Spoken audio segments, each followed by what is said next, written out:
How to avoid soreness during your horse riding training. There's no way around it. Horse riding definitely jostles you around. This can leave you sore and strained afterward, especially if you are a beginner who is still getting used to it. Choosing the right equipment and clothing can definitely help minimize sore spots. But even more important is riding with proper posture and maintaining strong core muscles. These will help you stay relaxed and fluid as you ride so you don't tense up and strain yourself.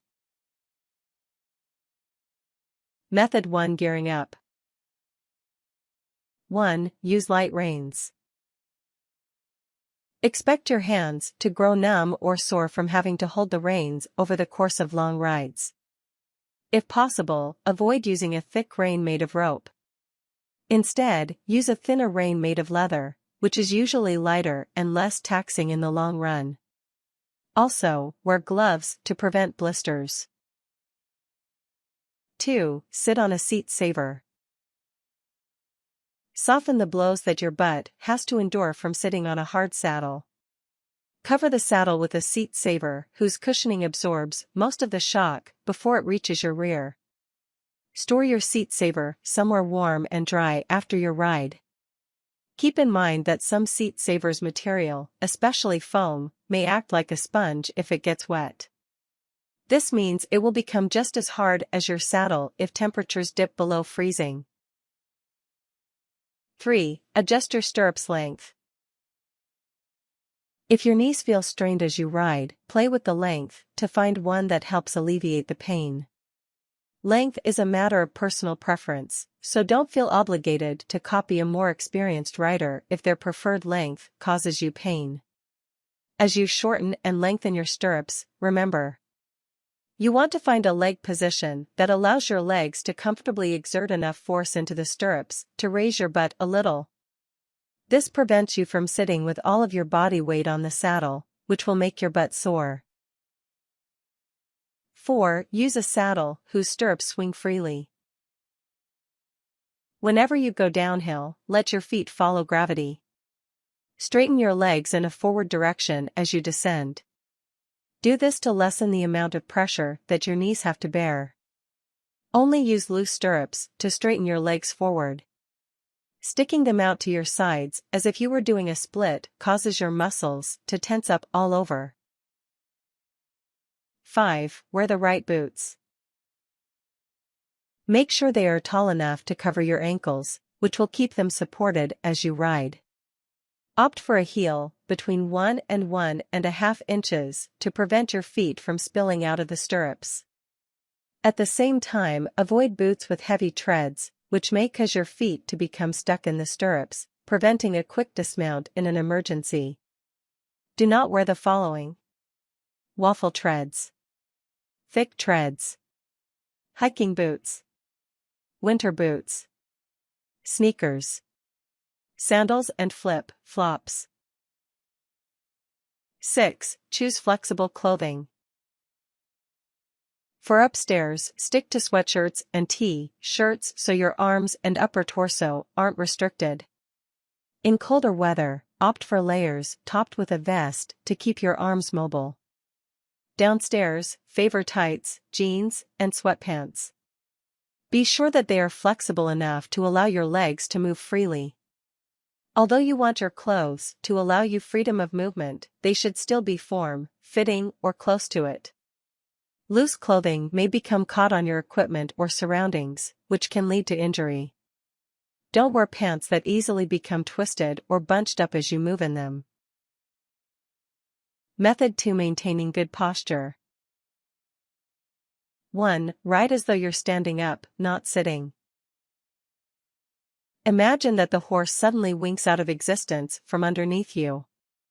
Ride so that you would immediately land on your feet in a standing position if this were to happen. Ask a spotter to watch you ride and correct your posture as you go. Aim to maintain an unbroken line from your ear, through your shoulder and hip, and all the way down to your heel when viewed from the side. Although this form is considered ideal, the exception would be if you need to adjust your stirrups to alleviate strain in your knees. 2. hug the horse with your legs. Although the horse's body will force your upper legs to stick out to your sides, resist the urge to follow through with your lower legs. Don't stick your whole leg out to the side. Keep your lower legs close enough to the horse's body to maintain contact. Ask the spotter to watch you as you ride straight toward them. Have them alert you whenever you start to straighten your legs to the side. Exerting pressure downward into the stirrups and out to your sides can lead to ankle and knee pain. 3. Avoid arching your back. Sit up straight to keep a straight line running from ear to shoulder to hip. However, be careful not to overdo it by arching backward. Stay seated on the seat, bones on your butt. Arching your back causes your weight to shift forward, which means you'll be landing on your tender bits instead of the bones in your butt as you bounce in the saddle. Being able to sit up straight without having to think about it is an important reason to strengthen your core both on and off the horse. This will prevent you from tensing up as you try to maintain posture. In the meantime, focus on drawing your belly button in toward your spine. Concentrate only on the muscles required for this. This will help keep your back relaxed as you ride. 4. Point your toes slightly outward. Disregard outdated instructions about pointing your toes straight ahead of you. Avoid the unnecessary stress that this places on your joints.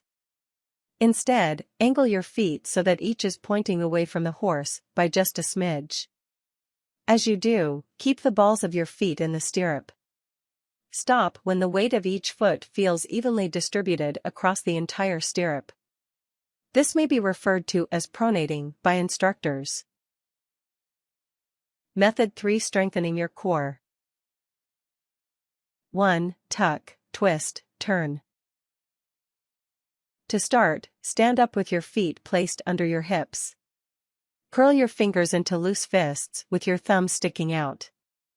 Keep your upper arms and elbows tucked to your sides. Raise your forearms to either side of you, with your palms facing up and your thumbs pointing behind you. Then, bend your knees a little bit while tucking your tailbone inward.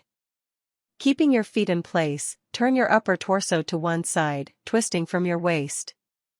Stop once your rear arm is pointed directly behind your butt. Twist back to your original position, again using the muscles in your waist.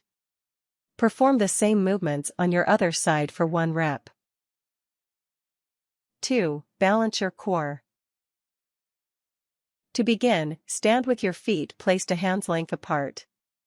Keeping your upper arms and elbow tucked to your sides, raise your forearms straight out to either side with your palms facing in front of you. Spread your fingers wide to keep the muscles in your hands, arms, and back active, think jazz hands. Next, raise one foot slightly off the ground. Keep your other leg slightly bent to better absorb your body weight. Rotate your raised foot until your toes point inward. Focus on your heel as it directs each movement, not your toes. Lower your foot and repeat the exercise with your other foot. Concentrate on your heels throughout to keep your core muscles engaged. 3. Clap your hands. Get into position by standing back against a wall. Set your feet a hand's length apart. Bend your knees as you do, so your entire back makes contact with the wall. Tuck your upper arms and elbows into your side. Raise your forearms straight out to either side. Now, sweep your forearms in toward each to clap your hands in front of you. As you do, keep your forearms perpendicular to your body. Once your hands have clapped, fold your fingers with your thumbs on top to mimic holding a rein. Bring your forearms back to starting position and repeat. Tips. Start slow and build up. Start riding for a short time, 30 minutes or so, once or twice a week, to build up muscles before trying a longer ride. Starting with a 3-hour ride leaves many people unable to walk the next day.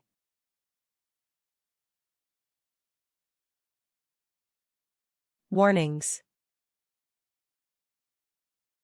If you're in pain, always alert your instructor for advice. If the pain does not improve or worsens, always speak with your doctor.